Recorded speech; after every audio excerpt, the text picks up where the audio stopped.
네, 자, 이제 음소거를 했습니다. 어,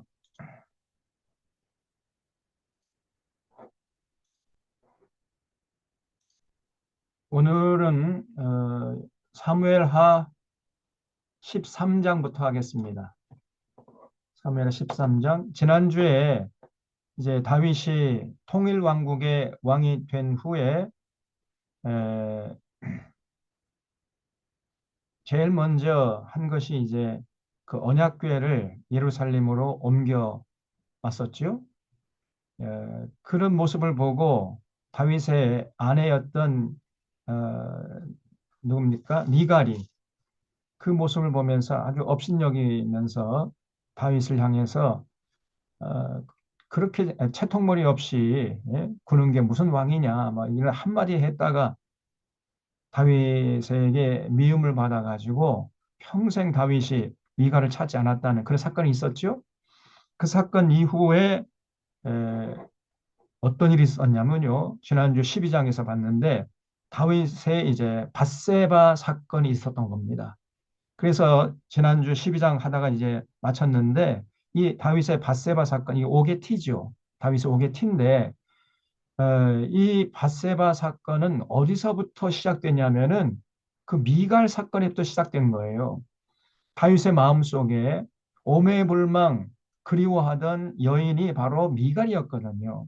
응? 그러니까 사울의 칼날을 피해가지고 10년 동안 도피 생활하면서도 잊지 못하면서 마음속에 오매불망 그리워하면서 간직하고 있던 여인이 미갈이었는데 알고 보니까 10년 만에 만나고 보니까 저렇게 엉터리 같은 어, 여자였다는 거예요. 그 환상이 깨져버린 겁니다. 그 미갈이 한마디 듣는 순간에 그러고도 당신이 왕이요? 그렇게 채통머리 없이 말이야 백성들 앞에서 그 바짓가랑이 내려가는 줄도 모르고 춤이나 추고 앉아 있다니 이런 얘기를 듣는 순간에 다윗의 마음속에 간직하고 있던 미갈에 대한 환상이 깨져버린 겁니다. 그래서 그때부터 다윗이 의욕 상실이에요. 뭐든지 해도 뭐 재미도 없고 열정도 식어버리고 정말 이 가화만사성이란 말이 틀림없이 맞는 말입니다. 그래서 가정에서 아내의 사랑을 받고 남편의 사랑을 받고 이렇게 그 가정이 화목해야 세상에 나가서도 이것도 하고 저것도 하고 할 수 있는 거예요. 그런 의지와 열정이 막 불타오르는 건데 이 다윗의 마음속에 간직하고 있던 미갈의 환상이 깨진 그 이후에는 다윗이 모든 면에서 의욕 상실이었던 겁니다. 그래서 그 이제 범이 되어 가지고 왕들의 출전할 때가 됐음에도 불구하고 그 전에 같았으면은 앞장서서 그냥 다윗이 적진을 향해서 돌진하는 이런 사람이었는데 그 해는 말이죠. 이상하게도 그저 왕궁에 남고 그저 요압을 총사령관으로 임명해 가지고 전쟁터에 보내고 자기는 왕궁에 남아 있다가 결국은 바세바 사건 터진 거 아닙니까? 그래서 여기 사무엘하 12장은 사무엘하 6장하고 연결되어 있는 거예요. 사무엘 6장에서부터 시작된 겁니다. 어, 그래서 이 바세바 사건에서 결국은 이제 바세바와 음, 사이에서 낳은 그 아들이 이제 죽고 그때 이제 다윗이 나단 선지자를 통해서 철저하게 자신의 죄를 회개한 다음에 에, 하나님께서 이제 용서해 주셨지요. 그런 다음에 다시 바세바와 동침해서 결국은 낳은 아들이 솔로몬이었단 말이죠. 솔로몬.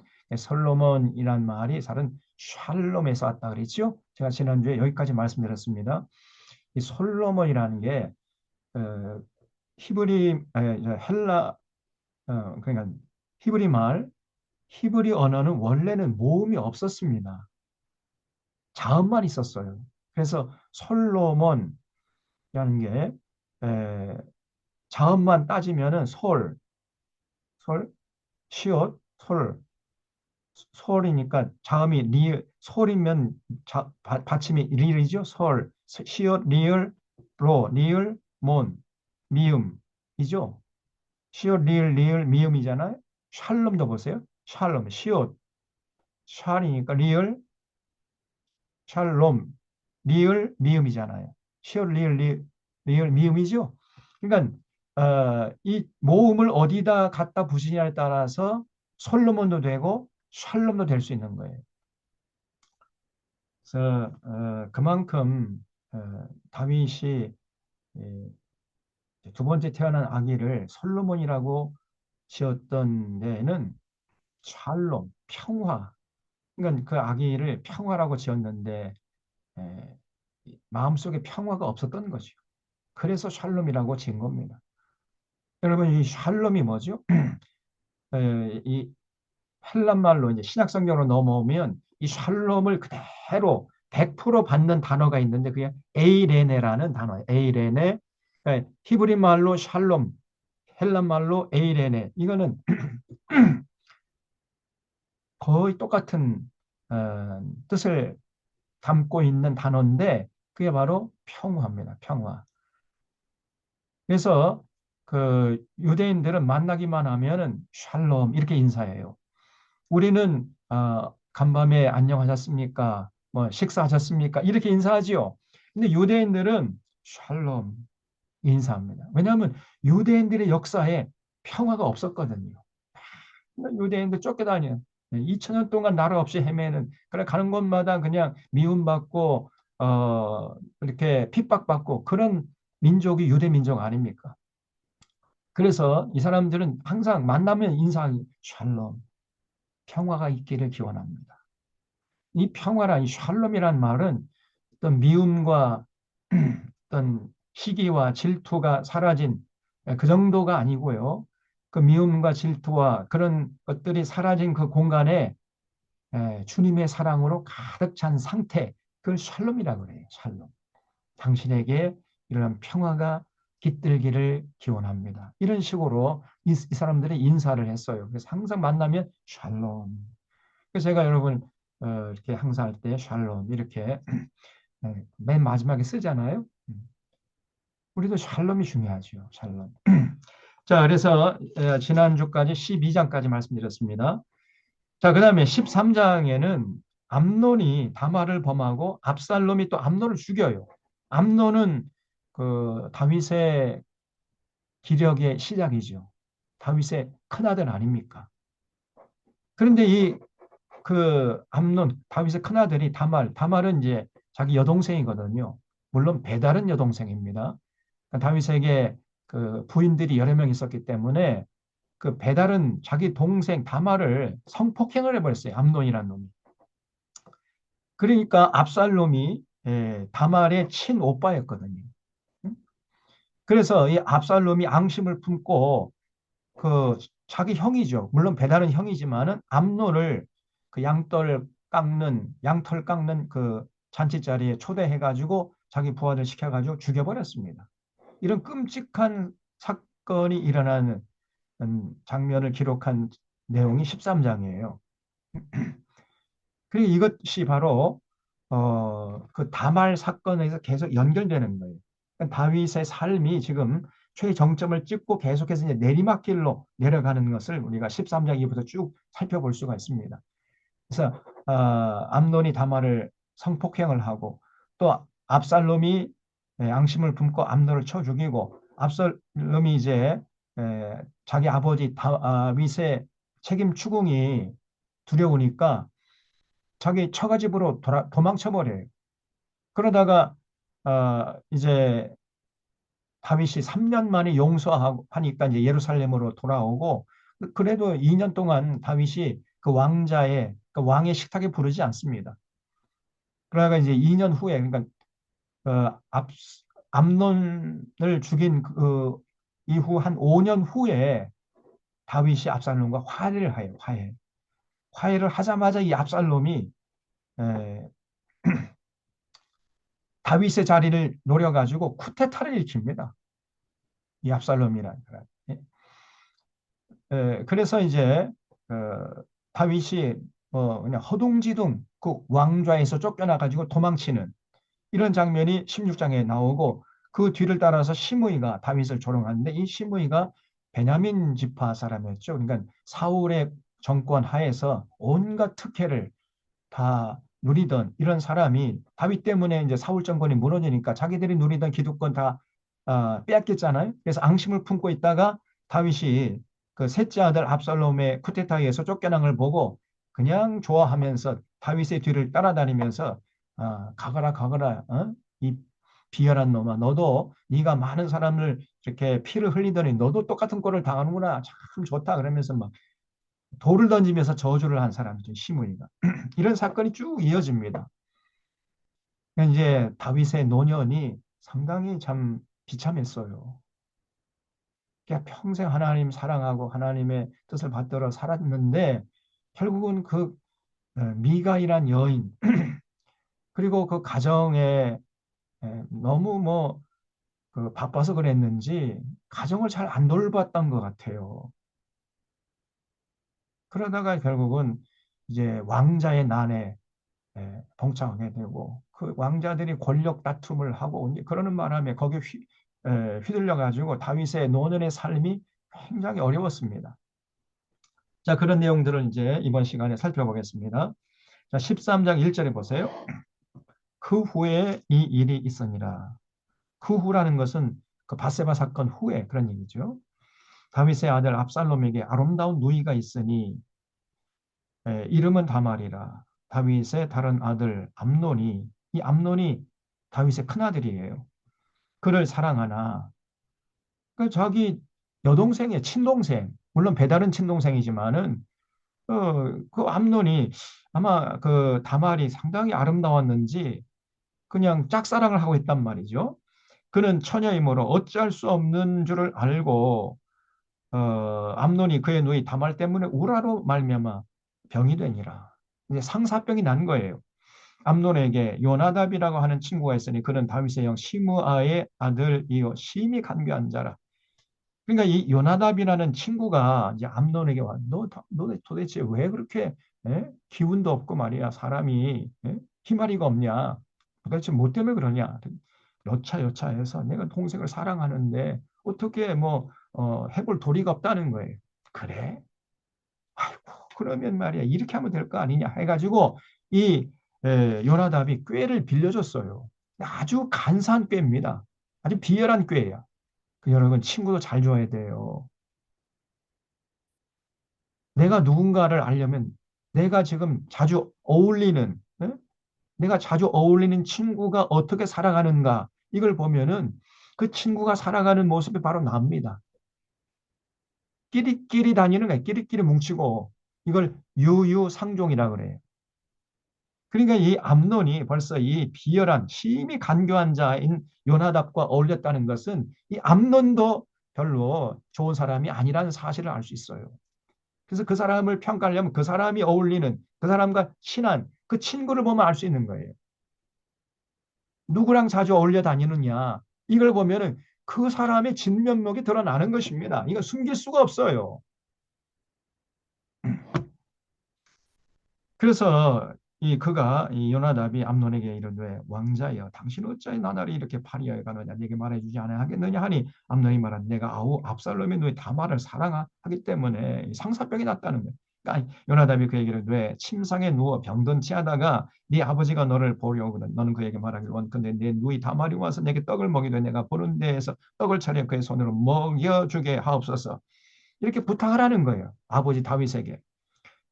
그래서 암논이 이제 병든 채 하니까 다윗이 걱정이 돼가지고 병 문안을 왔어요. 너 도대체 왜 이렇게 수척해졌느냐? 어떻게 하면 병이 낫겠니? 그랬더니 아버지 그 동생 그 다말이 나에게 좀 수정을 들게 해주면 제 병이 깨끗하게 날 것 같습니다.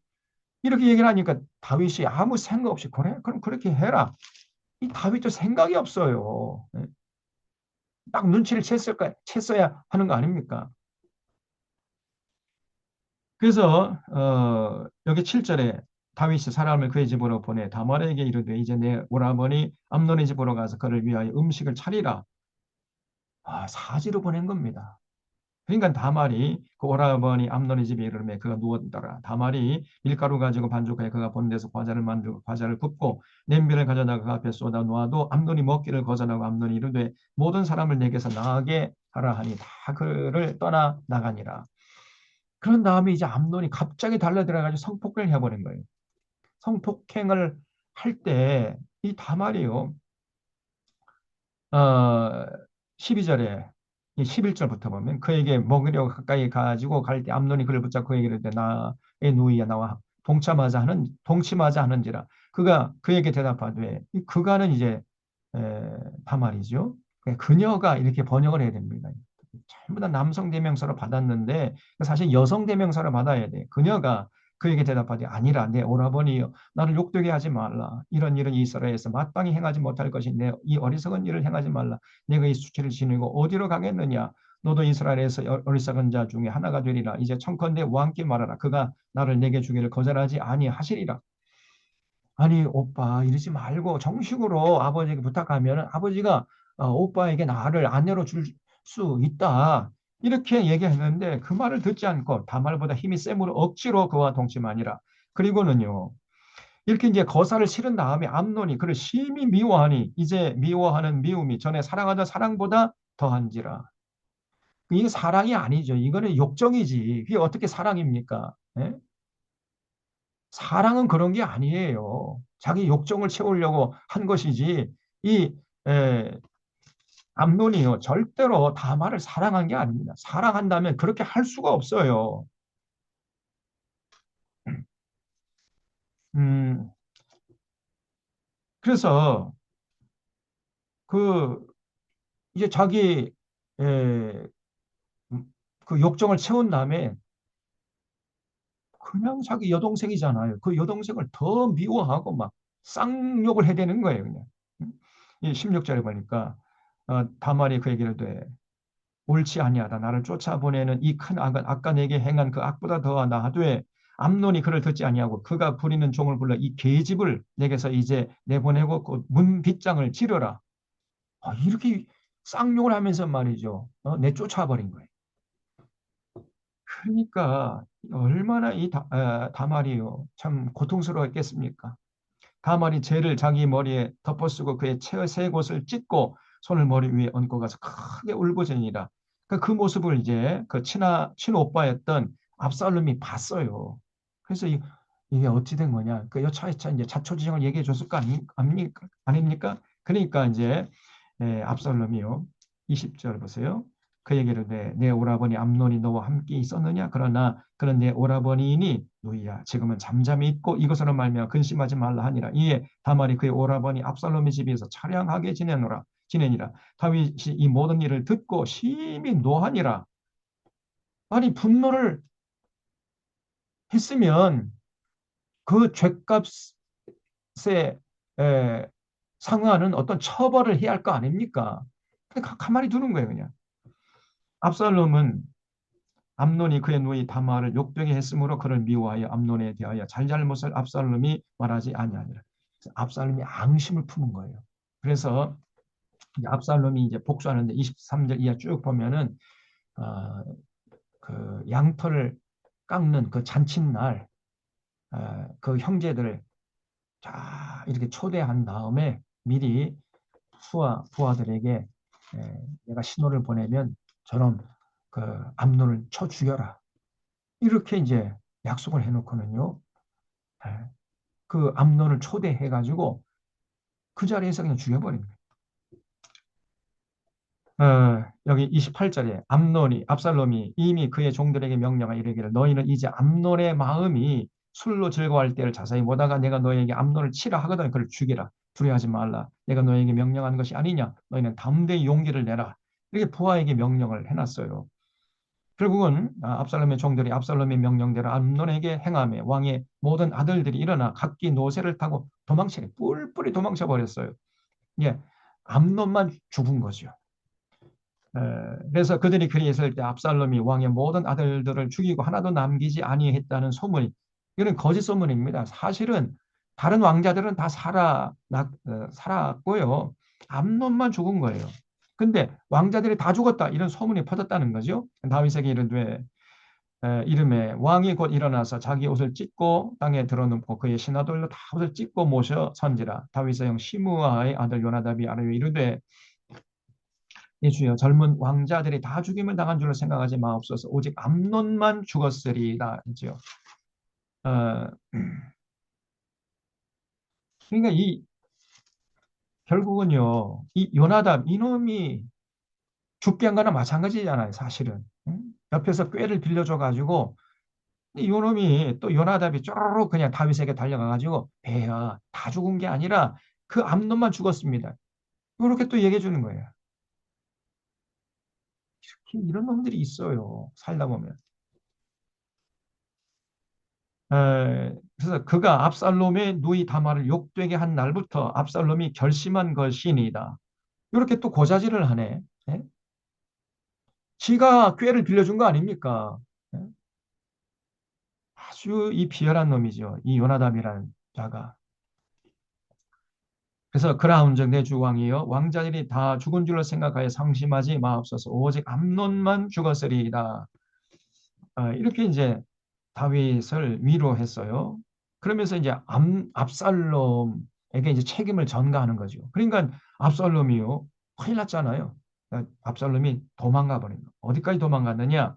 37절에 보면 압살롬은 도망하여 구술왕 암미울의 아들 달마에게로 갔고 다윗은 날마다 그의 아들로 말미암아 슬퍼하니라. 그러니까 구술왕 암미울의 아들 달메가 결국 누구냐면요. 처가댁이에요. 처가댁. 압살롬의 처가댁. 그러니까 그 압살롬의 부인이 누구냐면요. 구술의 공주 마아가 그 구술의 공주 마아가가 압살롬의 에, 어머니예요, 어머니. 그러니까 제가 처가댁이 아니라 그러니까 그 외가댁이죠, 외가댁. 외가댁으로 도망간 겁니다. 그리고 여기 날마다 그의 아들로 말미암아 슬퍼하니라 했을 때 그의 아들이 누구겠어요? 다윗이 날마다 그 아들을 생각하면서 슬퍼했다고 하는데 누구를 생각하면서 슬퍼했을까요? 암논 아니고 압살롬이. 암논이 이미 죽었잖아요. 다윗은 굉장한 현실주의자예요. 이미 죽은 아들 뭐 생각해봤자 무슨 의미가 있습니까? 근데 이제 압살롬은 살아있잖아요. 그래서 압살롬을 생각하면서 날마다 슬퍼했다는 거예요. 그래서 압살롬이 도망하여 구술로 가서 거기서 산 지 3년이 지났어요. 다윗 왕의 마음이 압살롬을 향하여 간절하니 암논은 이미 죽었으므로 왕이 위로를 받았습니다. 자, 14장에 보면 이제 그 옆에 있던 요압이라는 군대 장관이 왕의 마음이 다윗의 마음이 압살롬을 향하고 있다는 것을 알고 이제 손을 쓰는 거예요.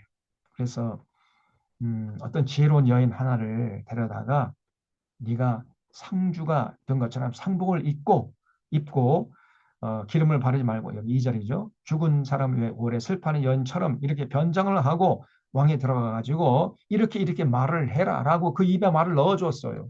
그래서 그 지혜로운 여인이 이제 다윗에게 가가지고 상복을 입고 막 슬퍼하니까 지금 무슨 일이냐? 예, 제게 아들 둘이 있는데 두 아들이 서로 싸우다가 한 아들이 그 다른 아들을 죽였습니다. 그런데 그 모습을 보고 주변 사람들이 네 아들이 살인했으니까 그 아들도 죽여야 된다고 그러고 이렇게 있으니 그 아들마저 내가 잃어버리면 나는 이제 의지할 곳이 없어서 폐하를 찾아왔습니다.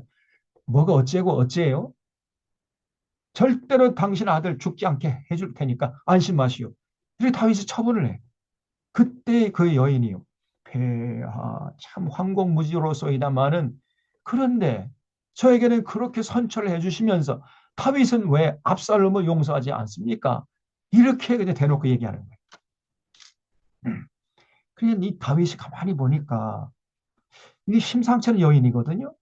너 정직하게 말해. 너 누가 보냈어? 너 요압이 보냈지. 다윗이요. 그걸 알아차린 거예요. 예. 요압 장군께서 이렇게 처신하라고 제게 시켜서 제가 했습니다. 그 다윗이 그 사실을 알고 내가 압살롬 3년이나 지났는데 여전히 용서하지 않고 예루살렘으로 돌아오는 것을 허락지 않는 것을 알고 요압이 이렇게 했구나. 그걸 깨닫고요. 그때 이제 비로소 다윗이 압살롬을 용서하고 예루살렘으로 돌아올 수 있도록 처분을 내려요. 그 14장에 쭉 나옵니다. 어, 여기 14장 19절 보세요. 왕이 이르되 이 모든 일에 요압이 너와 함께 했느냐?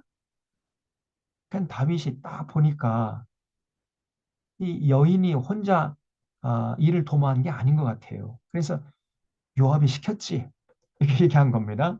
그러니까 여인이 대답하여 이르되 내 주 왕의 살아계심을 두고 맹세하옵나니 내 주 왕의 말씀을 조라나 우러나 옮길 자가 없으리이다. 왕의 종 요압이 내게 명령했고 그가 이 모든 말을 왕의 여종의 입에 넣어 주었사오니 이는 왕의 종 요압이 이 일의 형편을 바꾸려 하여 이렇게 함이니이다. 내 주 왕의 지혜는 하나님의 사자의 지혜와 같아서 땅에 있는 일을 다 아시나이다. 그래서 결국은 이제 왕이 요압에게 이르되 내가 이 일을 허락하였으니 가서 청년 압살롬을 데려오라 하니라. 3년 만에 이제 압살롬을 용서하고 예루살렘으로 돌아오게 허락을 했단 말이죠. 요압이 땅에 엎드려 절하고 왕을 위하여 복을 빌고 요압이 이르되 내 주 왕이요 종의 구함을 왕이 허락하시니 종이 왕 앞에서 은혜 입은 줄을 오늘 아나이다 하고 요압이 일어나 그 술로 가서 압살롬을 데리고 예루살렘으로 오니 왕이 이르되 그를 그의 집으로 물러가게 하여 내 얼굴을 볼 수 없게 하라. 이렇게 단호하게 다윗이 얘기를 해요. 그러니까 다윗이 압살롬을 용서하기는 했지만은 그러나 화해까지는 아직 이르지 못한 거예요. 여러분 용서와 화해는요 다른 문제입니다. 어떤 사람이 나에게 자꾸 해코지를 해. 그러면은 우리가 그 사람을 용서할 수 있죠. 그 사람이 이제 잘못했다고 그러면은 용서할 수 있습니다. 그러나 그런 사람하고 또 어떤 일을 같이 도모하기는 어렵잖아요. 네? 그래서 용서하고 화해는 엄연히 다른 영역이에요. 이거를 여러분 구분하지 못하면 안 돼. 잘 구분을 해야 돼. 많은 사람들이 이 용서와 화해를 구분하지 못해가지고 낭패를 당합니다. 이 다윗은요, 압살롬을 용서하긴 했어요. 자기 형 죽인 그 죄를 용서했습니다. 그러나 그렇다고 해가지고 아직 화해할 마음이 없었어요. 그래서 너는 네 집으로 물러가서 네 얼굴을 볼 수 없게 해라. 이렇게 해가지고 왕의 식탁에 초대를 안 했던 겁니다. 이 당시 왕자는 항상 왕의 식탁에 초청을 받아가지고 왕과 함께 식사를 하는 것이 관례였는데 압살롬은요 예루살렘으로 돌아오기는 했지만은 왕의 식탁에는 초청을 안 한 거예요. 그래서 압살롬이 이제 할 수 없이 자기 집으로 돌아가고 왕의 얼굴을 보지 못한 거예요. 2년 동안이나 이제 그러고 있으니까 압살롬이 화가 난 거죠. 응? 아니 이럴 바에는 왜 나를 예루살렘으로 돌아오게 했느냐. 화가 막 머리 끝까지 났어요. 이 압살롬이. 25절 온 이스라엘 가운데에서 압살롬 같이 아름다움으로 크게 칭찬받는 자가 없었으니 그는 발바닥부터 정수리까지 흠이 없습니다. 압살롬이요 아주 잘생겼어요. 아주 그냥 꽃미남 같이. 네. 그러나 겉모양은 외모는 그렇게 참 잘생겼는데 속사람이 많아 비틀었어요. 이 압살롬이. 속사람이 옳지 못한 사람이에요. 여러분 중요한 거는 속사람이에요. 속사람. 겉사람 이거는 아무것도 아닙니다. 겉사람은 날로 후패 가잖아요. 예? 저도요 젊었을 땐 잘생겼어요. 근데 지금은 다 머리 다 빠지고 이제 대머리가 되고 뭐 예. 이제는 뭐 얼굴에 그냥 기미가 끼고 뭐 검은 검버섯이 피거든요. 이렇게 되니까 예, 여러분 볼 때 뭐 제가 이렇게 뭐 철학이 볼지 모르지만은 제가 30대는 꽃미남이었다니까요. 겉모습이라는 건 아무것도 아닙니다, 여러분. 속사람이 중요해요, 속사람. 다시 말하면 그 인격이 중요해요, 인격. 겉사람 아름답게 꾸미고 뭐 겉에 뭐 그냥 막 향수를 막 찍어 바르고 그 향수는 하루도 못 가요. 그리고 심리도 못 갑니다. 그거는. 심리가 뭐야 그냥. 그 100m도 못 가잖아요. 그러나 인격의 향기는 천리를 가고 천년을 가는 겁니다. 이 속사람이 아름다워야 돼. 속사람. 속사람이 아름다우면 예수 그리스도를 마음 중심에 딱 모시면 속사람이 아름다워져요. 속사람이. 성경 창세기 요한계시록까지 성경을 통해 계시하시는 삼위일체 하나님을 그 마음의 중심에 모시잖아요. 그러면 그 사람의 인격, 그 속 사람이 훌륭해집니다. 아름다워져요. 근데 이 압살롬 이 사람은 겉사람은 아주 미끈하게 잘 생겼는데 아주 흠이 없이 잘 생겼는데 속은 말라 비틀어졌어요. 그냥. 속이 밴댕이 속처럼 좁고 그 속에 그냥 뱀이 들어있는 것처럼 이런 사람이었어요. 그래서 그의 머리털이 무거움으로 연말마다 깎았으며 그의 머리털을 깎을 때에 그것을 달아본 적 그의 머리털이 왕의 저울로 200세겔이었더라. 야, 그러니까 압살롬이요. 1년에 한 번씩 머리털을 깎는데 그 깎은 다음에 그 머리털을 재보니까 무게를 재보니까 200세겔이라는 거예요. 200세겔이면 왕의 저울로 200세겔이라고 그랬으니까 1세겔이 좀 그 왕이 쓰는 세겔과 뭐 평민들이 쓰는 세겔과 조금 다른데 왕이 쓰는 세겔이라고 해요. 왕의 저울로 달았다 그러니까 이제 왕이 쓰는 세겔이 있잖아요. 그러면 이게 한 13g 정도 됩니다. 1세겔 13g.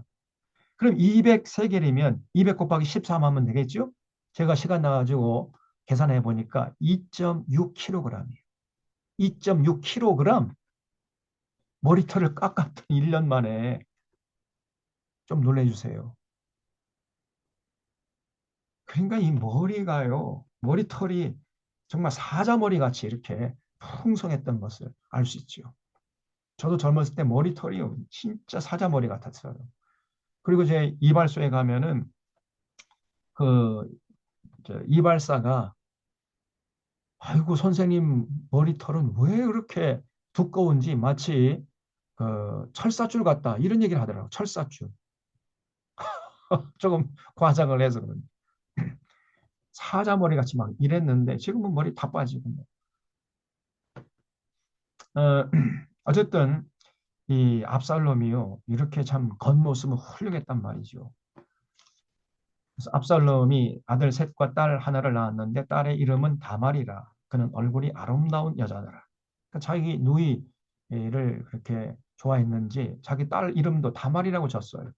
압살롬이 이태 동안 예루살렘에 있으되 왕의 얼굴을 보지 못했으므로 압살롬이 요압을 왕께 보내려 하여 압살롬이 요압에게 사람을 보내 부르되 그에게 오지 아니하고 또 다시 그에게 보내되 오지 아니하는지라. 그러니까 압살롬이 이제 요압을 중간에 이제 끼게 해서 결국은 아버지 다윗과 화해를 좀 시켜달라고 요압을 불렀는데 요압이 다윗의 그 막 아직 마음이 준비되지 않았다는 걸 알고 괜히 가봤자 뭐 책망만 받을 것이 이제 두려워가지고 압살롬의 초청에 응하지 않은 거예요.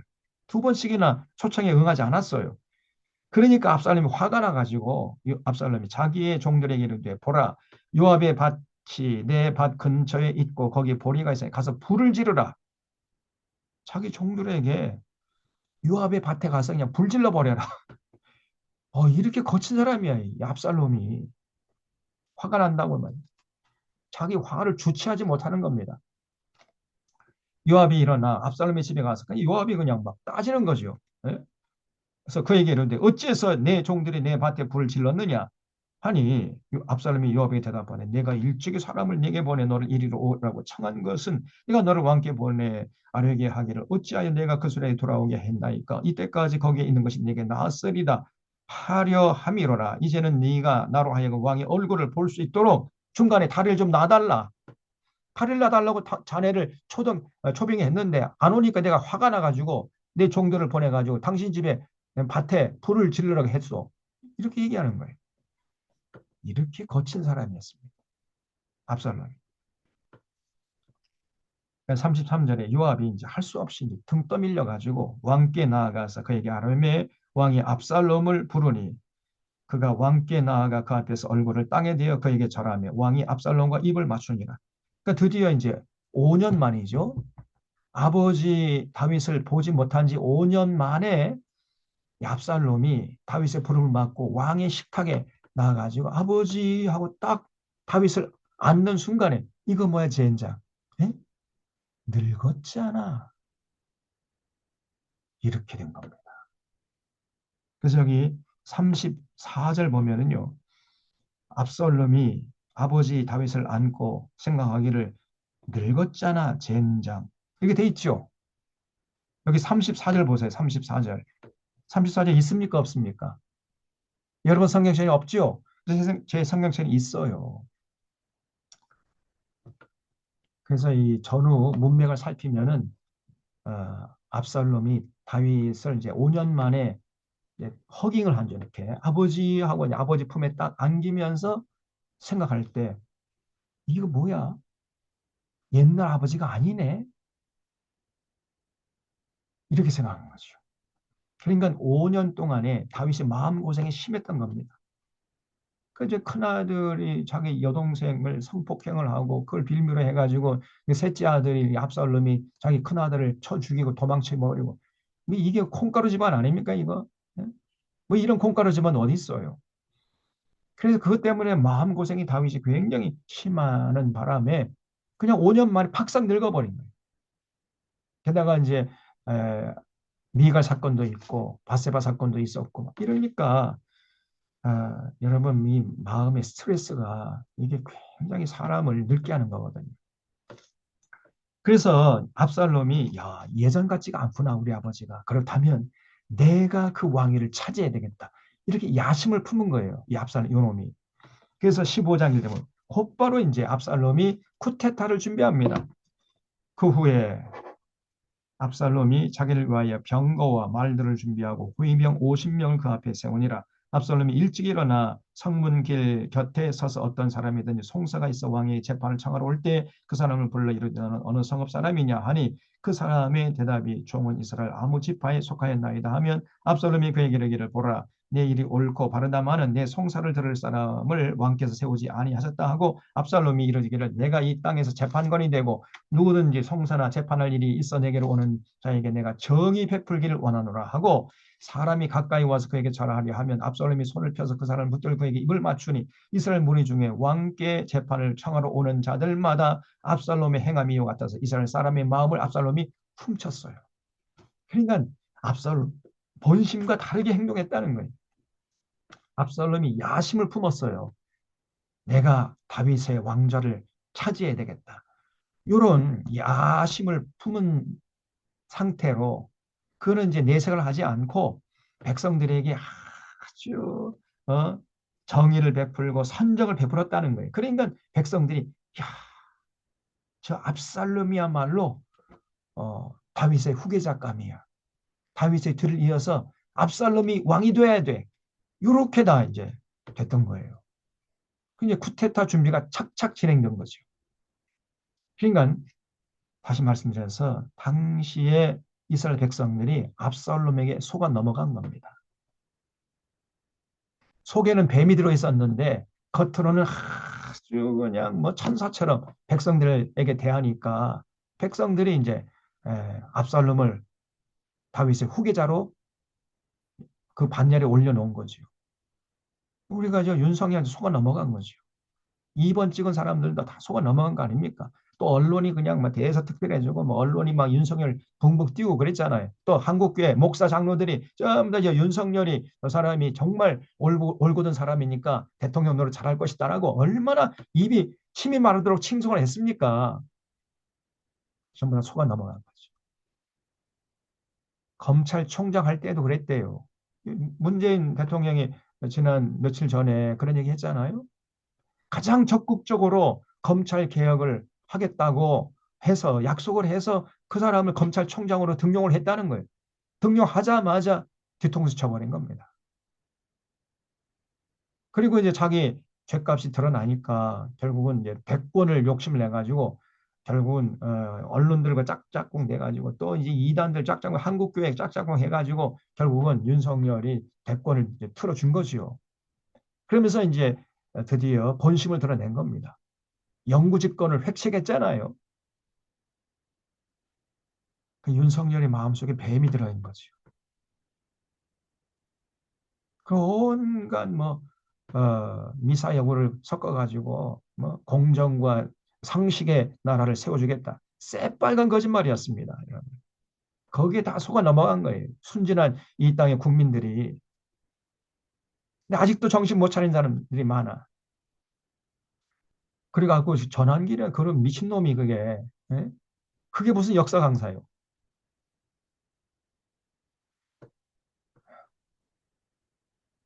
그 저기 우리 신혁이 빨리 신혁이가 서울대 이제 그 사학과 졸업하고 교수 돼가지고 정말 이 역사의 정의를 잘 제대로 국민들에게 가르치는 그 교수가 됐으면 좋겠어요. 정말.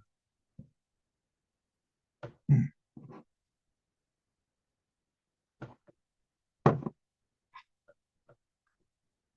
정말 기가 막힙니다.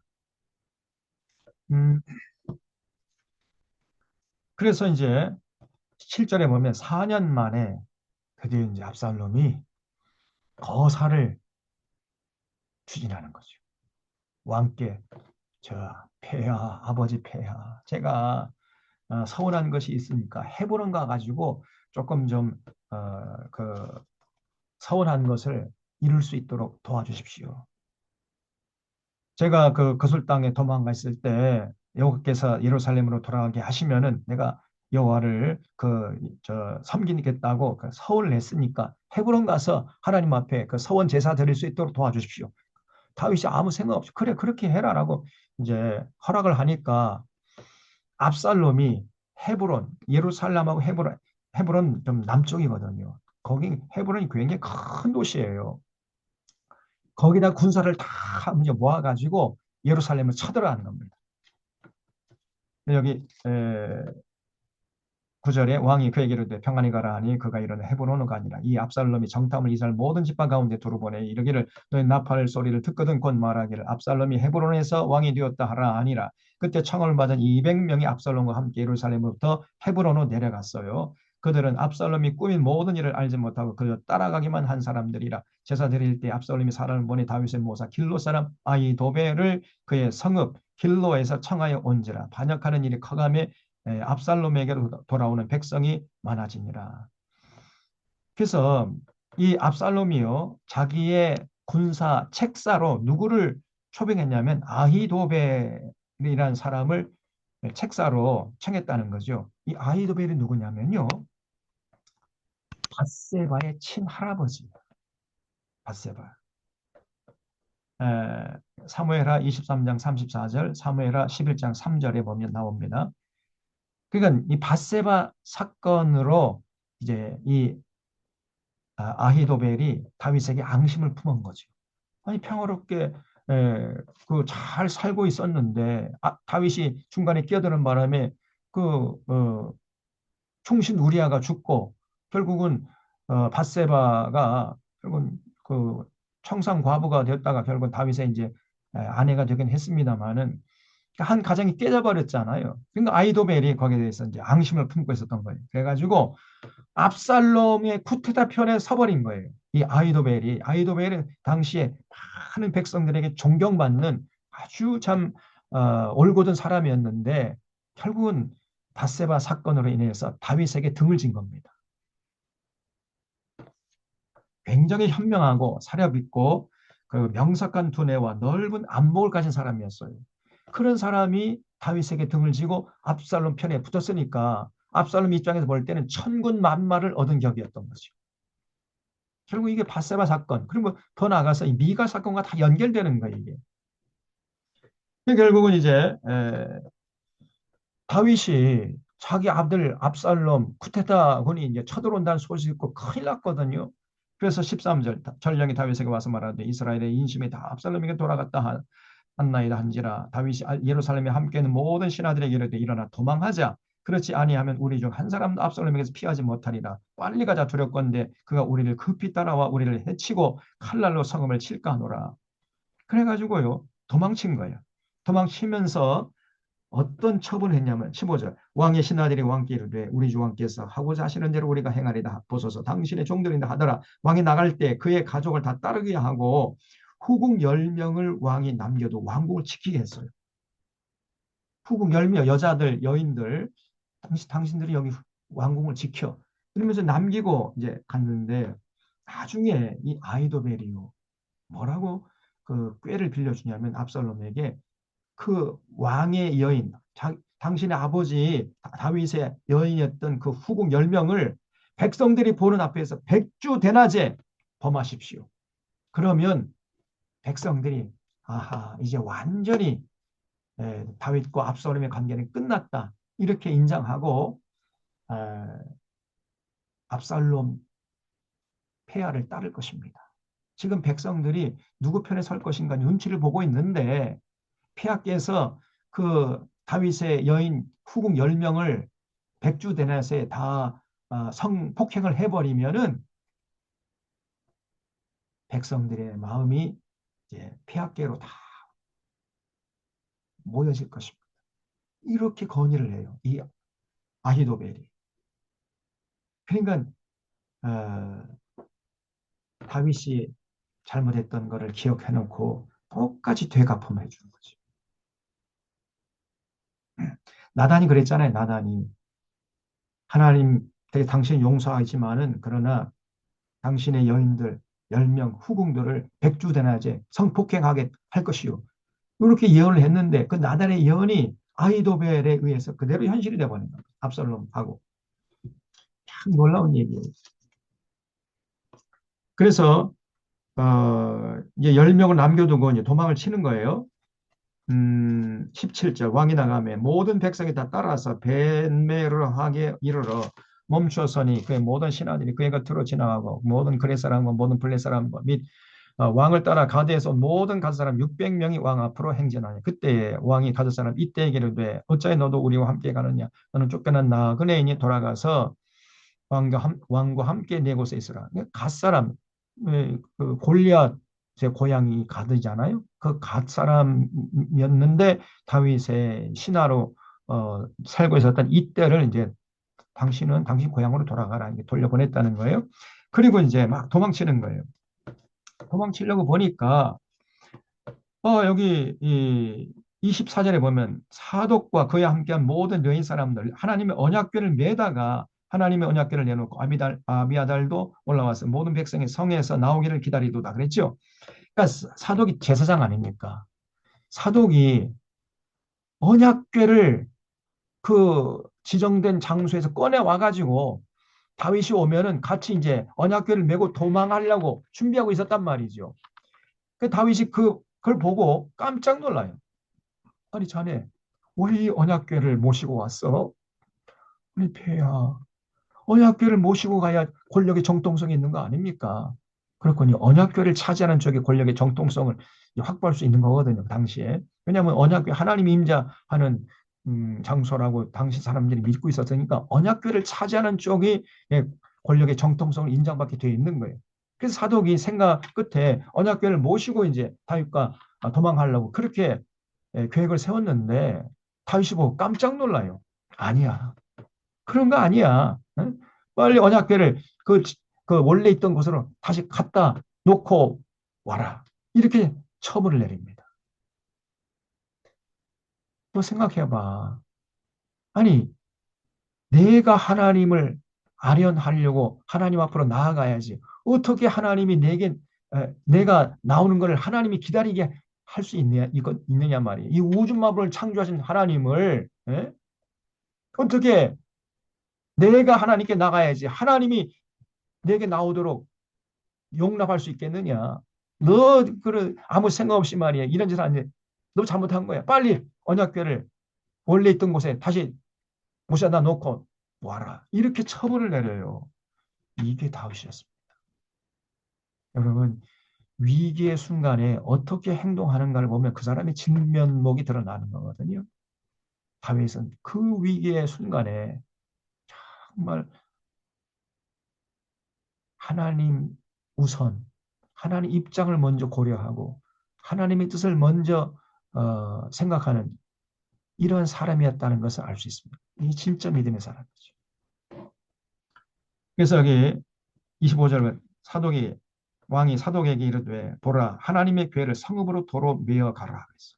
만일 내가 여호와 앞에서 은혜를 입으면 도로 나를 인도하사 네게 그 궤와 그 계신 데를 보이시리라. 그러나 그가 이와 같이 말씀하시기를 내가 너를 기뻐하지 아니한다 하시면 종이 여기 있사오니 선이 여기시는 대로 내게 행하시옵소서 한지라.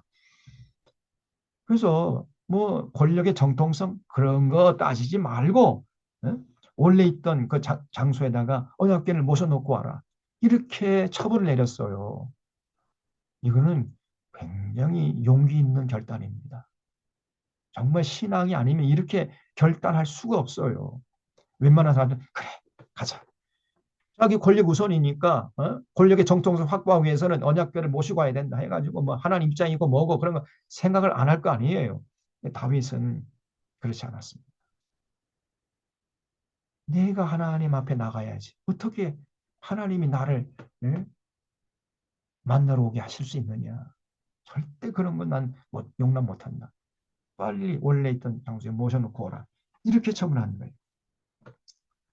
자, 이제 그런 다음에 여기 30절에 보면 다윗이 감람산 길로 올라갈 때 그의 머리를 그가 가리고 맨발로 울며 갔어요. 너무나 그 상황이 그 일촉즉발의 위기의 순간이었기 때문에 신발 신을 겨를도 없었던 겁니다. 그래서 맨발로 그냥 머리를 풀어 헤치고 울면서 도망갔던 거예요.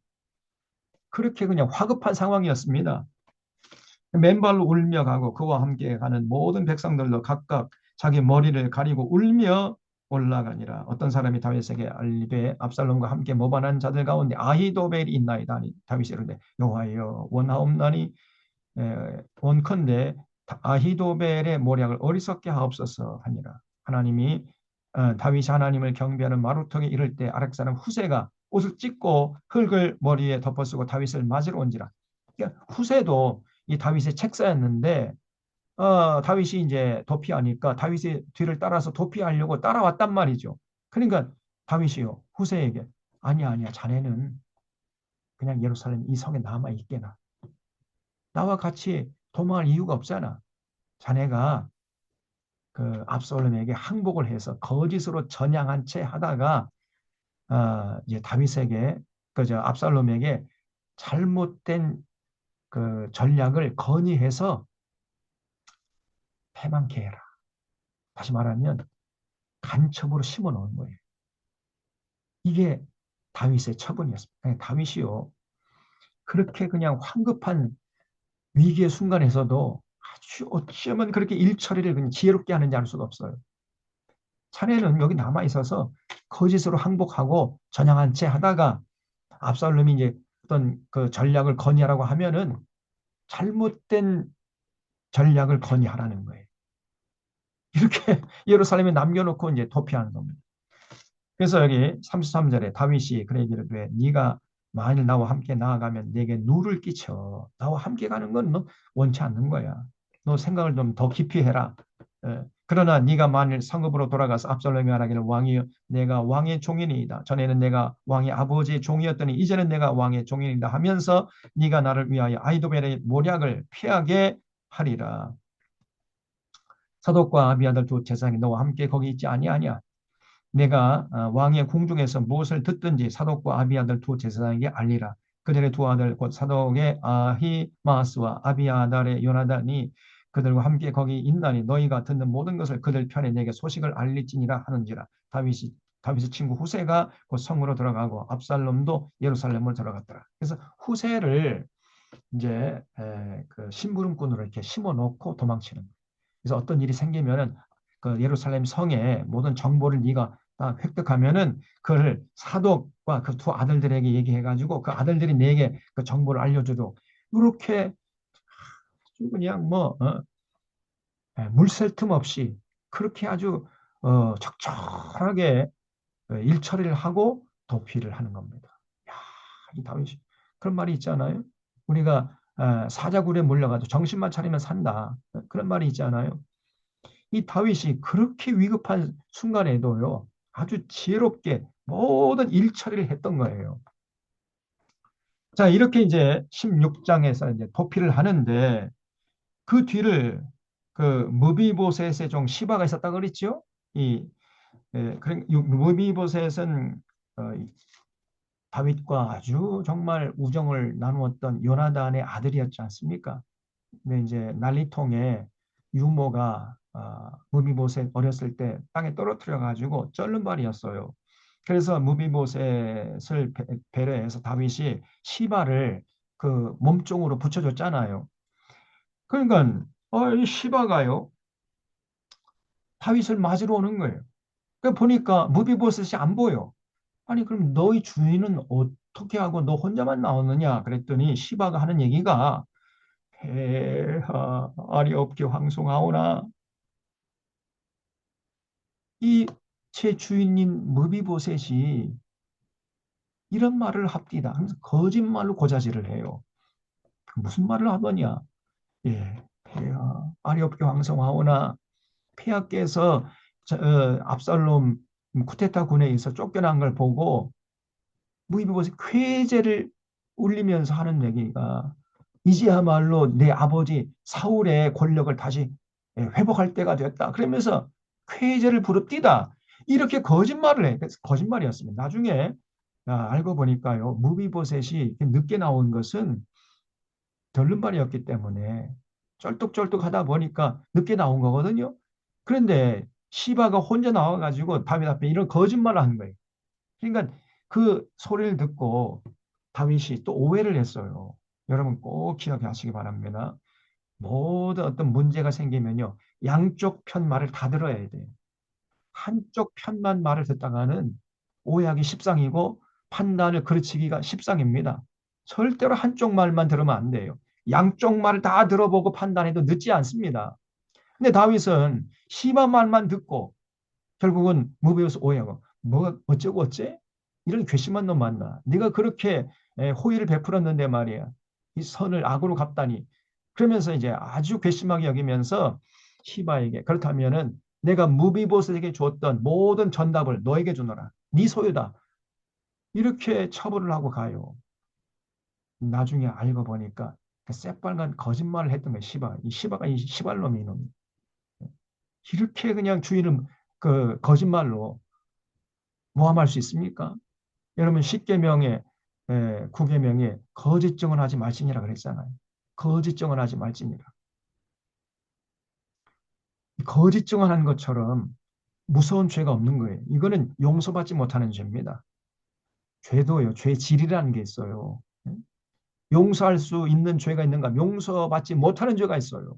하나님이 용서하지 않는 죄가 있다니까. 그게 뭐냐? 거짓 증거네, 거짓 증거. 죄보래요. 그러면서 말이 하지도 않았는데 했다고 그러고 했는데 또 안 했다고 그러고 다 뇌물 받아먹고 지금 윤석열이 장관들 전 거짓말 해야 되잖아요. 이 거짓 증언하는 겁니다. 지금 그 대통령 권한대행하는 그 최상목이나 이놈이 거짓 증거하는 거예요. 이놈.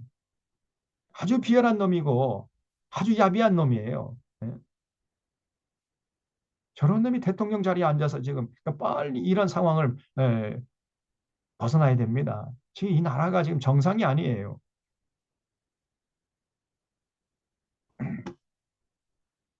저 그 최상목 저놈이 정말 시발놈이라니까. 벌써 딱 들어보면 모릅니까, 여러분? 내란 중요 종사자예요. 그런데 자기는 다 안 했다고 시침에 떡대고 앉아 있잖아요. 그리고 권한 대행으로서 해서는 안 될 짓을 하고 말이 해서 해야 될 일은 또 안 하고 예? 헌법재판소 그 당연히 임명하게 된 거 왜 안 합니까 이게?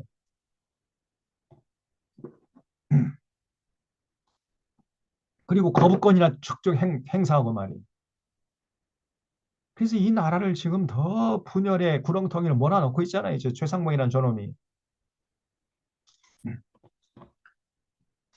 여기 시바가 나오는데 여기 16장 2절에 왕이 시바에게 이르되 내가 무슨 뜻으로 이것을 가져왔느냐 하니 시바가 이르되 나귀는 왕의 가족들이 타게 하고 떡고 과일은 청년들이 먹게 하고 포도주는 들에서 피곤한 자들에게 마시게 해 주옵소서. 아니 간사한 웃음을 흘려요. 그러니까 왕이 이르되 내 주인의 아들은 다시 말해 무비봇은 어디 있느냐?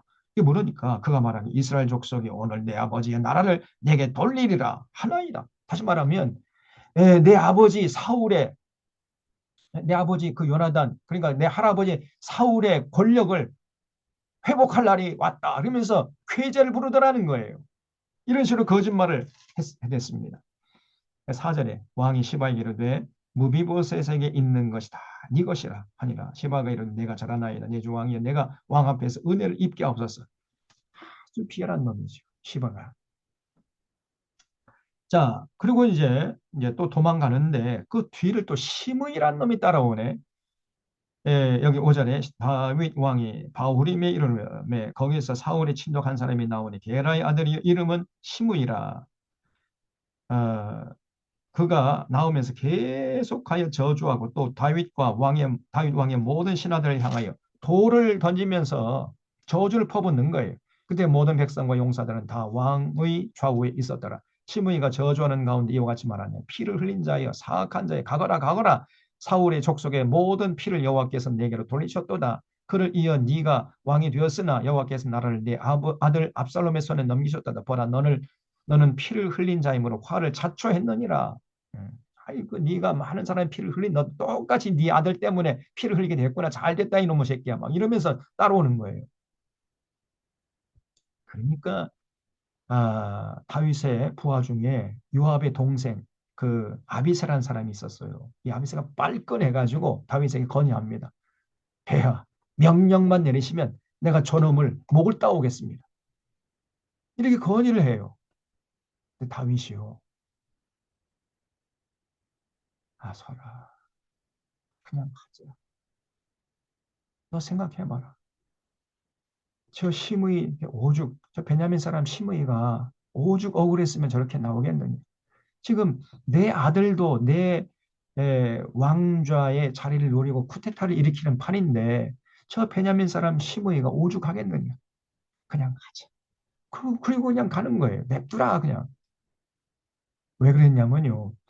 이 베냐민 사람 심의가 누구냐면은 그 사울이 베냐민 지파잖아요. 그러니까 사울이 권력을 잡아서 왕노릇 할 때 사울의 정권 하에서 온갖 특혜를 누리던 사람이 그 시므예요. 그러다가 어, 다윗에 의해서 사울 정권이 무너졌잖아요. 그러다 보니까 시므이가 누리던 모든 기득권을 잃게 된 겁니다. 그러니까 다윗에게 앙심을 품고 있었던 거죠. 그래서 내 아들 다윗도 내 아들 압살롬도 나를 죽이려고 하는데 왕좌를 노리고 저 사람 심의 베냐민 사람 오죽했으면 나를 그렇게 저주하겠느냐 그냥 냅두고 가자 이렇게 나왔던 거예요. 여러분 이 다윗 마음이요 얼마나 참 대단합니까? 생각이 깊고 마음이 넓잖아요. 여기 9절부터 수라의 아들 아비새가 왕께 여짜오되 이 죽은 개가 어찌 내 주 왕을 저주하리까 청컨대 내가 건너가서 그 머리를 베게 하소서 하니 왕이 이르되 수라의 아들들아 내가 너희와 무슨 상관이 있느냐 그가 저주하는 것은 여호와께서 그에게 다윗을 저주하라 하심이니 네가 어찌 그리하였느냐 할 자가 누구겠느냐 하고 다윗이 아비새와 모든 신하들에게 이르되 내 몸에서 난 아들도 내 생명을 해치려고 하는데 하물며 이 베냐민 사람이랴 여호와께서 그에게 명령하신 것이니 그가 저주하게 그냥 내버려 둬라 그러고 가는 거예요. 근데 23절에 다윗과 그의 추종자들이 길을 갈 때 시므이는 산 비탈로 따라가면서 저주를 하고 그를 향하여 돌을 던지면서 먼지를 날리더라. 그 시므이라는 놈이 계속 기가 살아가지고 막 다윗을 쫓아오면서 저주를 퍼붓는 거예요. 어, 그다음에 이제 결국은 이렇게 이제 다윗이 도망가고 있는 상황에서 압살롬이 아주 버무도당당하게 예루살렘 성으로 입성을 했던 겁니다. 15절 압살롬과 그의 모든 이스라엘 백성들이 예루살렘에 이르고 아이도벨도 그와 함께 이른지라 다윗의 친구 아렉 사람 후세가 압살롬에게 나아갈 때에 그에게 말하기를 왕이여 만세 왕이여 만세하니 압살롬이 후세에게 이르되 이것이 네가 친구를 후대하는 것이냐 네가 어째서 네 친구와 함께 도망치지 아니했느냐 하니 후세가 압살롬에게 이르되 그렇지 아니하니이다 내가 여호와와 그의 모든 이스라엘 택한 자에게 속하여 그와 함께 있을 것이니이다. 또 내가 이제 누구를 섬기리까? 그의 아들이 아니니까. 내가 전에 왕의 아버지를 섬긴 것 같이 왕을 섬기리이다.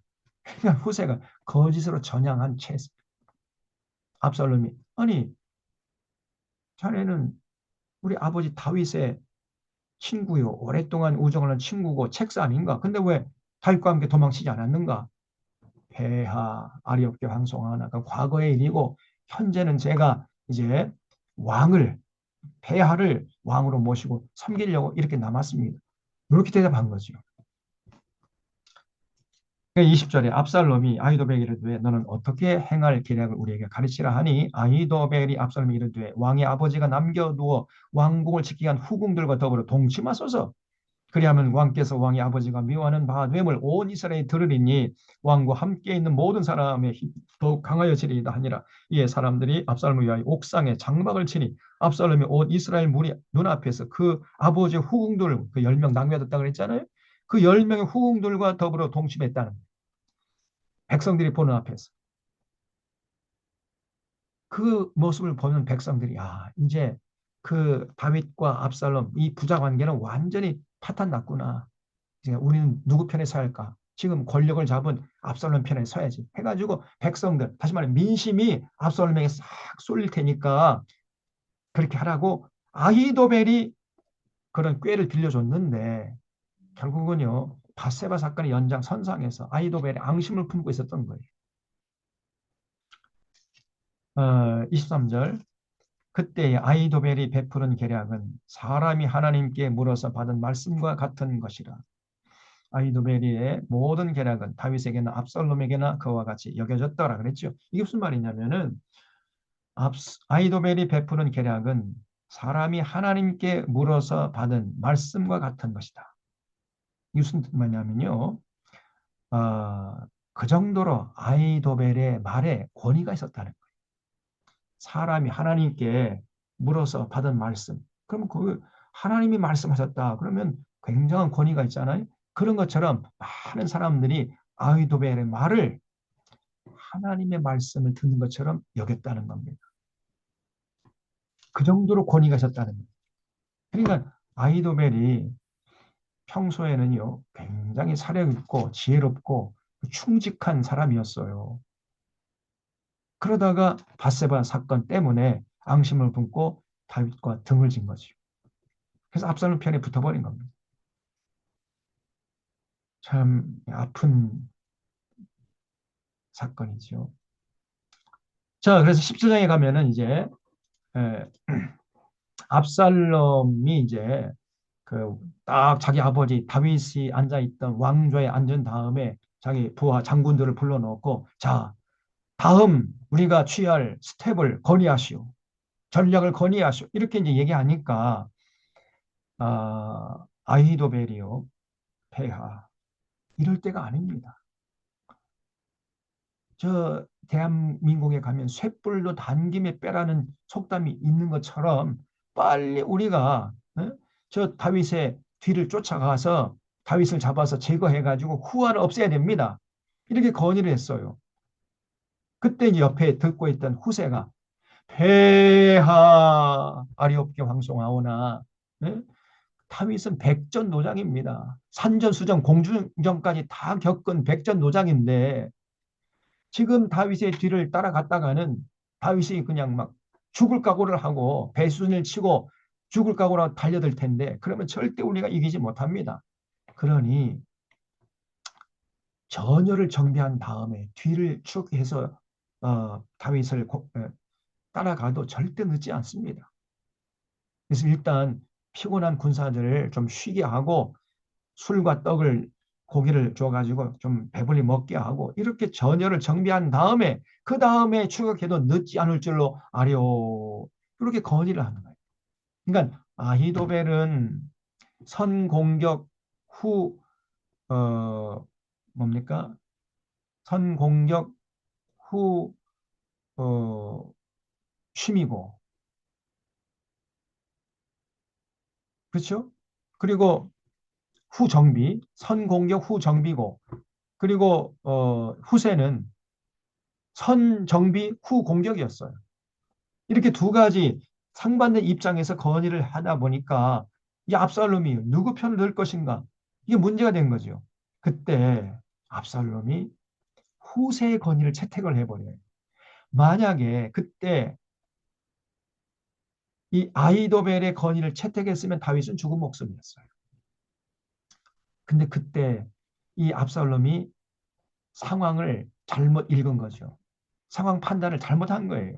그때 빨리 정비하지 말고 공격을 먼저 했더라면은 다윗이 정비할 틈을 얻지 못하고 그대로 그냥 압살롬 쿠테다군에 맞아 죽었을 텐데 이 압살롬이요. 아하하 뭐 그래 역시 후세의 건의가 아히도벨의 건의보다 낫다 그러면서 선정비 후 공격하자 이렇게 그 전략을 채택해 버린 겁니다.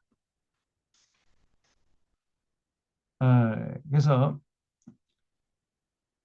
17장 1절에 아히도벨이 압살롬에게 이르되 이제 내가 사람 12,000명을 택하게 하소서. 오늘 밤에 내가 일어나서 다윗의 뒤를 추격하여 그가 고나고 힘이 빠졌을 때 기습하여 그를 무섭게 하면 그와 함께는 모든 백성이 도망하리니 내가 다윗 왕만 쳐 죽이고 모든 백성이 당신께 돌아오게 하리니 모든 사람이 돌아오기는 왕이 찾는 이 사람에게 달렸습니다. 그리하면 모든 백성이 평안하리이다. 선공격 후 정비 이렇게 건의를 하니까 압살롬과 이스라엘 장로들이 다 그 말 옳게 하니까 큰일 났거든요. 이대로 하면 이제 다윗이 죽은 목숨이거든요. 그러니까 옆에서 있던 후세가 압살롬이 이르되 그래 아렉사는 후세도 물어라. 우리가 이제 그의 말도 듣지 아니라 후세가 압살롬이 이르되 압살롬이 그에게 말하 이르되 아히도벨이 이러이러하게 말하니 우리가 그 말대로 행하리야 그렇지 아니하거든 너는 말하라 하니 후세가 압살롬에게 이르되 이번에는 아히도벨에게 베푼 계략이 좋지 아니하니이다 하고 후세가 말하되 왕도 하시거니와 왕이 아버지와 그의 추종자들은 용사라 그들은 들에 있는 곰이 새끼를 빼앗긴 것 같이 격분했고 왕의 붙이는 전쟁에 익숙한 사람인즉 백성과 함께 자지 아니하고 지금 그 어느 고래나 어느 곳에 숨어 있으려니 혹무리 중에 몇이 먼저 엎드러지면 그 소문을 듣는 자가 말하기를 압살롬을 따르는 자가 가운데서 패망을 당하였다 할지라 비록 그가 사자 같은 마음을 가진 용사의 아들이라 할지라도 낙심하리니 이는 이스라엘 무리가 왕의 아버지는 영웅이요 그의 추종자들도 용사인 줄 알미니라. 나는 이렇게 계략을 세웠나이다. 온 이스라엘을 단에서부터 브엘세바까지 바닷가의 많은 모래까지 당신께로 모으고 친히 전장에 나가시고 우리가 그 만날 만한 곳에서 그를 기습하기를 이슬이 땅에 내림같이 우리가 그의 위에 덮여 그와 그 함께 있는 모든 사람을 하나도 남겨두지 아니할 것이요 만일 그가 어느 성에 들었으면 온 이스라엘 밧줄로 가져다가 그 성을 강으로 끌어들여서 그곳에 작은 돌 하나도 보이지 아니하게 할 것이나 하매 압살롬과 온 이스라엘 사람들이 돼 아렉 사람 후세의 계략은 아히도벨의 계략보다 낫다 하니 이는 여호와께서 압살롬이 화를 내리려 하사 아히도벨의 좋은 계략을 물리치라고 명령하셨습니다.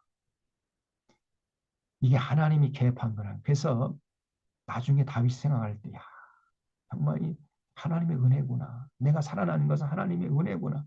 하나님 나를 지키셨기 때문에 내가 살 수 있었구나. 이걸 깨달았던 거예요. 그래서 하나님은 나의 요새시요, 나의 산성이시요. 이렇게 나중에 고백을 했던 겁니다. 그리고 내가 지난주에 살던 것, 하나님의 기이한 일이에요, 이게. 그러면 하나님께서 이렇게 예?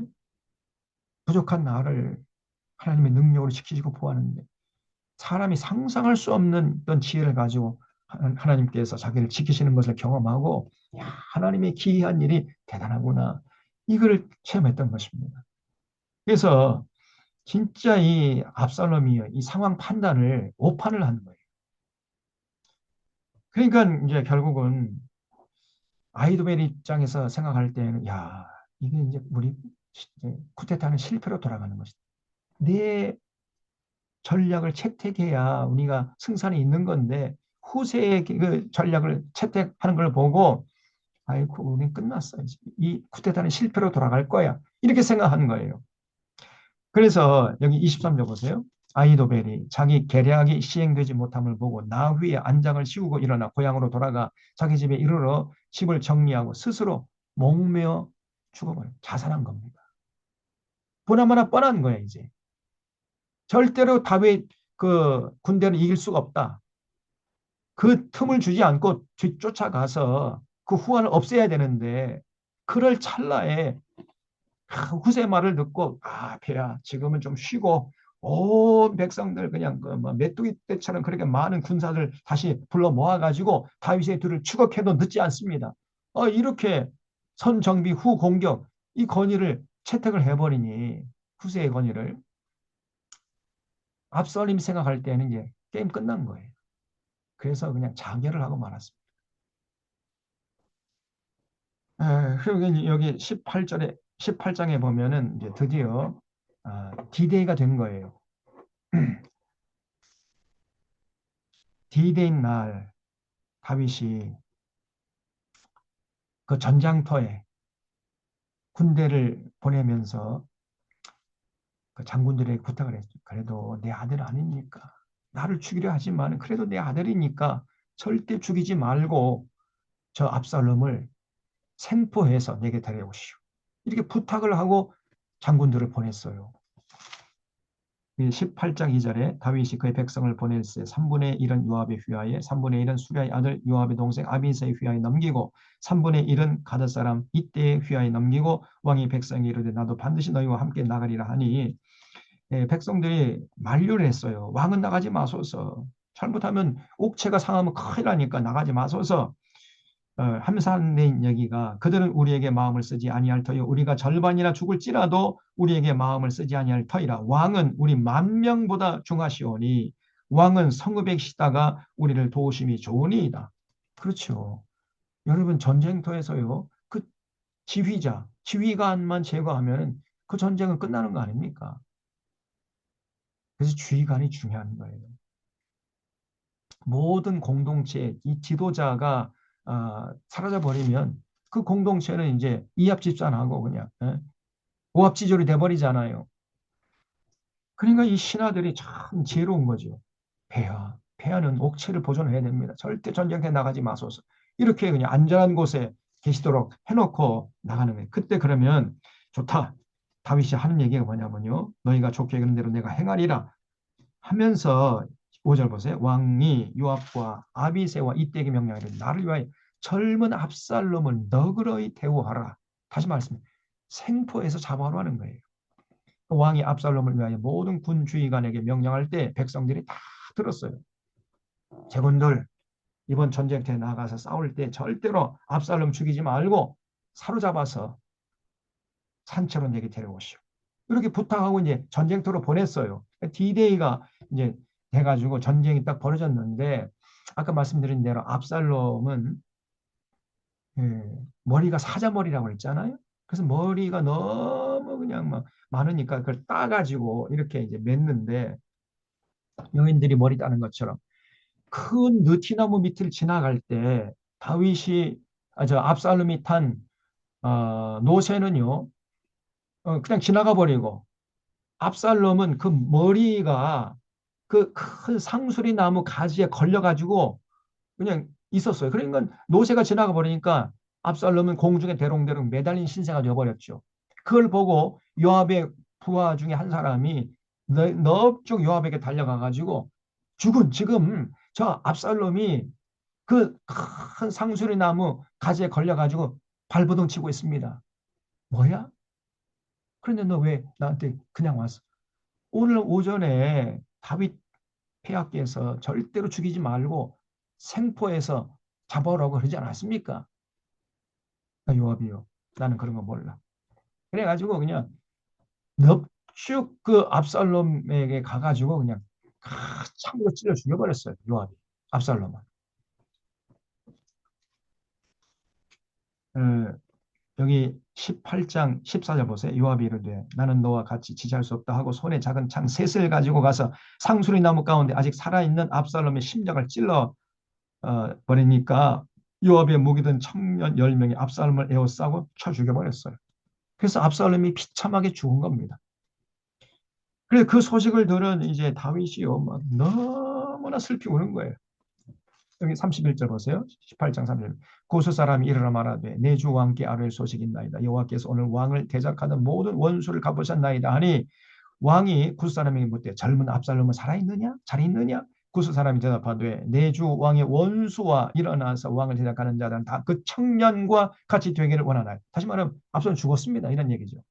그 왕의 마음이 심히 아파 문 위층으로 올라가서 우니라. 그가 올라갈 때에 말하기를 내 아들 압살롬아 내 아들 압살롬 내 아들 압살롬아 차라리 내가 너를 대신해서 죽었다면 압살롬 내 아들아 하였더라. 그렇죠? 압살롬이 죽었다는 소식을 듣고 다윗이 진정으로 슬퍼했어요. 압살롬 내 아들아 내 아들 압살롬아 내가 죽어야 되는, 뭐, 이러면서 슬퍼해. 그러니까요. 그 이제 요압의 군대가 주군이 저렇게 슬퍼하니까요. 그 기쁨도 그 전쟁의 승리의 기쁨도 누리지 못하고 마치 패잔병처럼 그냥 기가 죽어가지고 돌아오는 거예요.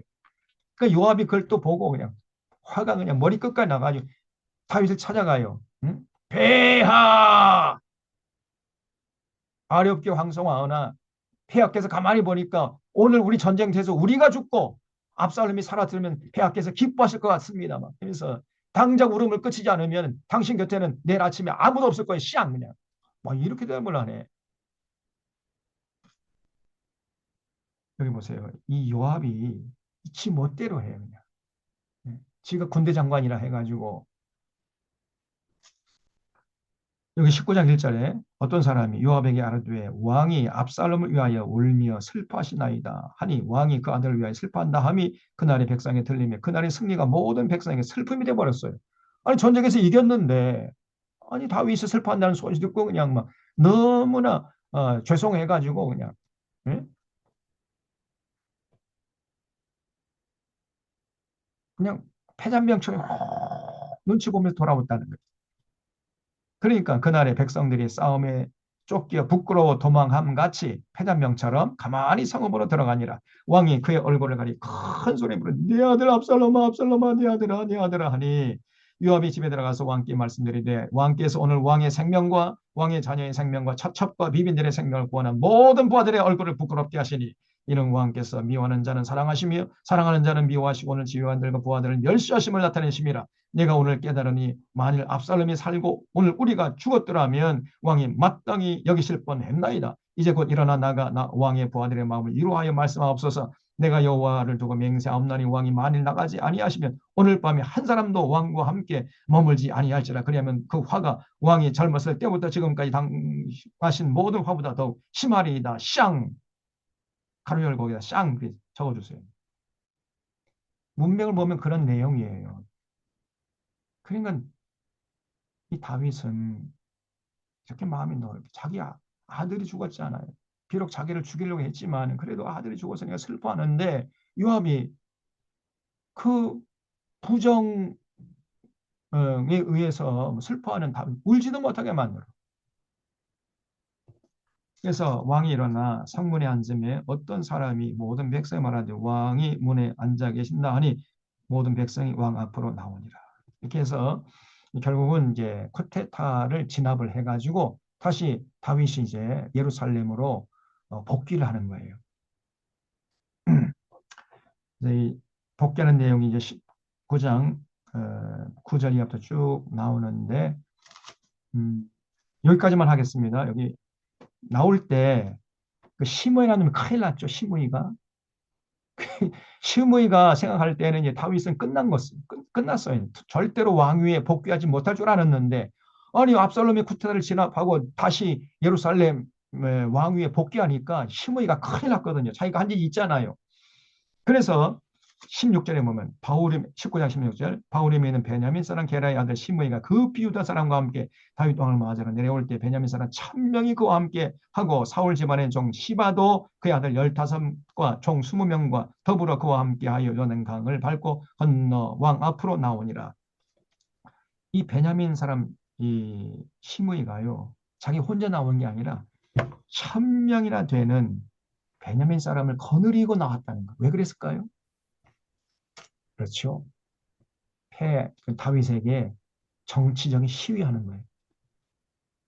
다윗, 너 말이야. 나 가볍게 여기면 안 돼. 나도 일정한 정도의 권력, 지분이 있어. 세력이 있어, 이거. 나 함부로 보면 안 돼. 이 무언중으로 압력을 가는 거죠. 시므이가 아주 야비한 놈입니다. 1000명과 함께 베냐민 사람 나왔다는 거예요. 그러면서 한다는 말이 그러니까 이제 시므이 수르의 아들이 아비새가 여호와의 기름 부음을 받은 폐하를 저주한 저 아비새, 저 시므이 명령만 내리시면은 제가 저 놈의 목을 따오겠습니다. 그러니까요.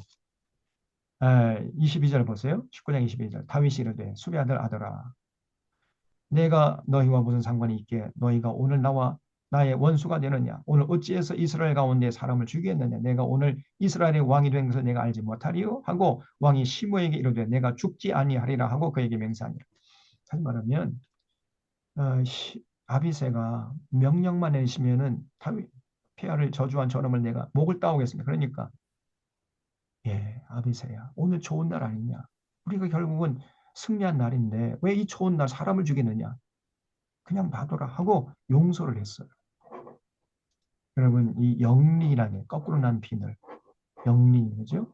그래서 이게 중국의 고사인데 중국의 사람들이 이제 주로 한 얘기가 뭐냐면요, 천하를 경영하려면은 왕의 그 천하를 경영하려면은 용의 머리에 타야 된다는 거예요. 용의 머리.